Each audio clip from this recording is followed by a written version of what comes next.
So one big question that's been kind of floating around ever since version 2.0 came out was what characters are actually going to sell well, because obviously we've got characters like Carlotta who look absolutely amazing, and literally on the day of recording, Rocha has just come out, and again, she looks absolutely amazing too. But how do they compare to some of the characters that have come out in the past, including characters like Jinshi, Changli, and so many more? It was actually just revealed how popular some of these characters are and how many people are actually pulling on them through a new kind of chart system, which I just wanted to take a look at and kind of talk about, why these characters are actually so popular and why the stats are the way that they are. But before I get into this video, don't forget to leave a like and subscribe if you guys do enjoy it, and also to give yourself to my code Kazza, where you can get yourself 10% off a ton of cups and tubs. I definitely recommend going over there. Again, they got a ton of really cool stuff, a ton of really cool cups. Again, this is one of the new ones. They just released some like cat ear kind of cups, which are really, really cool. So I definitely recommend going over there, checking them out, and yeah, get 10% off. So this was the post that actually came out on r/Wuthering Waves. Now it says WuWa Tracker most pull characters weapons 2025 January. So this is from some of the rinascita update, and it shows you how many pulls people have actually done. Now it's very important to note that this is from WuWa Tracker. If you don't know what WuWa Tracker is, it's pretty much a website where people use it to track some of their pulls and things like that.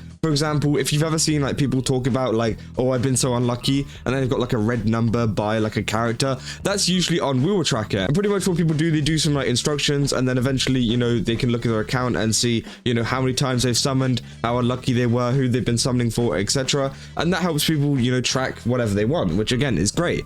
But what WuWa Tracker does, it takes this kind of information that's had and then puts it into a big kind of chart, which again is super helpful. But obviously this doesn't mean this is the entirety of the Wuthering Waves community. There's so many players playing Wuthering Waves at the moment, it's going to be virtually impossible to see how popular they are. But this is how popular they are among the people that use WuWa Tracker, and honestly I could see this being the most popular overall as well, just by having a quick look. Now obviously if we look at it, we can see the bottom one unfortunately is Zhezha is 7th. Now obviously there is a ton of other characters as well that they haven't even put on this list who are probably much lower. For example, characters like Zhang Liao and stuff like that aren't even on this list at all, and that's probably because he was free and like less people wanted to pull on him. And obviously Jian isn't on there either. And obviously in 6th place we've had Yinlin. So Yinlin actually had a rerun, which means she's going to have a lot more pulls than that. I don't know if they're actually counting reruns in this, but it says that she had 65,000 people summon her, which again is quite a lot, and obviously she is a really good sub DPS, so it kind of makes sense that she would be up there. Now the 5th one actually surprised me quite a bit. It's Carlotta with 67,000 summons. Now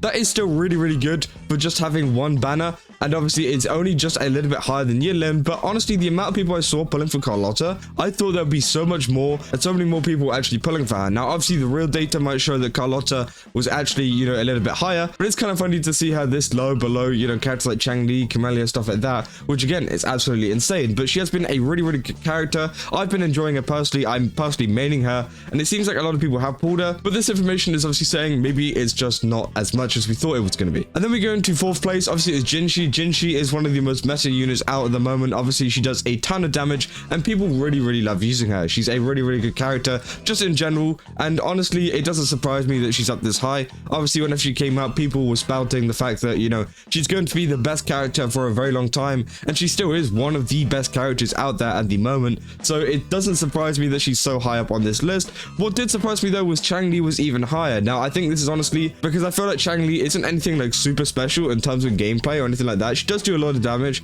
she does, she can work in some interesting teams, but she's not like a massive damage dealer or anything like that, which kind of like justifies you pulling her. I'm honestly thinking that it's just based off of her character design, and that's why people have pulled her, with 91,000 people pulling on her who are using WuWa Tracker, of course.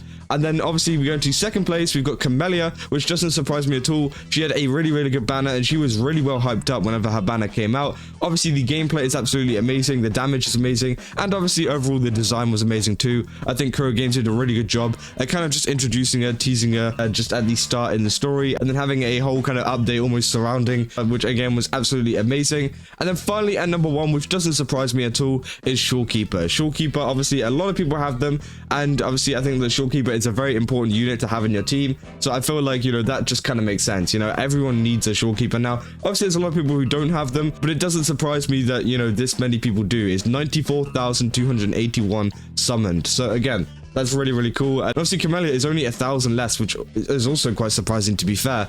you know, a little bit less. But again, that is all the characters and how popular they are with Wuthering Waves players and how much they actually got summoned, which is very, very interesting. But let's just keep going. Obviously, they have a couple of other things as well. For example, the weapons. We can see, I'm not going to bore you with the entire list, but we can see that, you know, Camellya's weapon was the highest, Ages of Harvest, then Changli's weapon. Again, all really, really cool. And Last Dance actually got up there, which again, I do definitely recommend getting. Even, I don't even know if it will work on like another character that is a gun character, because the crit damage is so high, it's absolutely insane. So maybe some people pulled it for that as well. But again, that's really cool to see. Obviously, 52,000 people summoned for that. So that means at least half of the people that use Camellya, at least in this kind of data set, is using the signature weapon, which is crazy. I've got the signature weapon, so makes sense. And obviously we got the most popular leftovers. Obviously Jian and Zhangli Yao are really, really low. Zhangli Yao only at 7,400, which is crazy. Obviously, as I said, he was free, so again, it's kind of to be expected. He did have that rerun thing though, I'm pretty sure. So again, that is kind of surprising it didn't go any higher. And then Jian was at 45,000, so he wasn't too far off. Again, it's not the end of the world. And obviously we've got the weapons for them as well, which again, but overall, that is all the statistics for the Wuthering Waves banners at the moment. Obviously, a lot of this information kind of surprised me. I feel like Zhezhe might have been a little bit higher, especially with the whole stuff going on with Carlotta and how, you know, she's a really good unit for her, but also a really good unit for Jinji. But maybe some people are saving up for characters that are coming out in the future, like Rocha, who's going to be a really, really good support for Camellya. So obviously a lot of people have already summoned for Camellya, as we can see by this data, and maybe a lot of people are saving for Rocha to get their Camellya to the best. But again, let me know down in the comments what you guys think about this. Do you think that any of these, you know, surprised you? How many of these characters do you actually have in the first place? Because I know a lot of people don't have them. A lot of people struggle to get some of the characters, but I feel like a lot of people have like some of the main ones that are up here. And I feel like, you know, there is a really, really good reason as to why they're some of the most popular limited characters. Now, obviously, again, they are limited characters. They're not including any of the kind of standard ones or anything like that are out all the time. But it would be really nice to see, you know, how many pulls have been done on the standard ones too, just to see what people's luck is like, and, you know, how often, you know, Wuthering Waves is pushing out certain characters. But hey, we'll have to wait and see if that even happens. But again, just kind of clarifying that this is all based off of WuWa Tracker's data, so this isn't exactly the be-all and end-all of Wuthering Waves data. Carlotta could have got a ton more pulls that, you know, people just didn't even like put into WuWa Tracker or something like that. And obviously not everyone uses WuWa Tracker. I'm going to be honest, I don't even use it. I can't really find a way to actually use it. I obviously know about it and I've tried, but for some reason it just doesn't work for me, and I feel like a lot of other people are like that as well. So, you know, there's probably a ton more data that they are missing, but it is just a fun way to look at, you know, what characters are doing popular, at least in their community. And then they're saying, you know, people in the comments saying, well, considering Shorekeeper can be slot in basically every team to support everyone, it makes sense that she's the top. To be honest, my Verena only sees the light in TOA resets, which exactly, that's exactly what I do as well. So it seems like a lot of people are very happy with this score. 1.2k upvotes. And yeah, let me know down in the comments what you guys thought about this. If you guys did enjoy this video, don't forget to leave a like and subscribe. And yeah, I will see you guys in the next one. That's all. See ya.